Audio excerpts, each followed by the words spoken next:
গাজীপুর থেকে জুলাই যোদ্ধা তাহারিমা গ্রেপ্তার।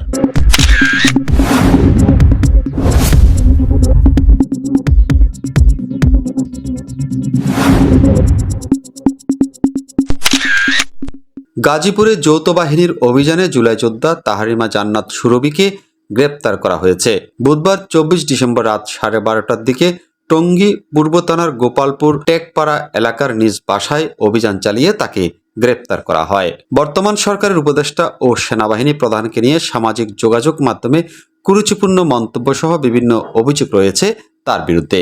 জানা গেছে, গ্রেপ্তার সুরভি ওই এলাকার সেলিম মিয়ার মেয়ে। টঙ্গী পূর্ব থানার ভারপ্রাপ্ত কর্মকর্তা মেহেদি হাসান জানান, সুরভির বিরুদ্ধে কালিয়াকৈর থানায় নাইমুর রহমান দুর্য নামের এক যুবকের দায়ের করা মামলায় গ্রেপ্তারি পরোয়ানা ছিল। মামলায় চাঁদাবাজি, অপহরণ করে অর্থ আদায় ও ব্ল্যাকমেলিংয়ের মতো অভিযোগ আনা হয়েছে।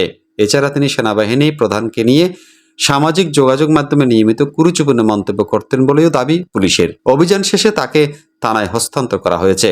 আইনি প্রক্রিয়ায় তাকে আদালতে পাঠানোর প্রস্তুতি চলছে বলে পুলিশ জানিয়েছে।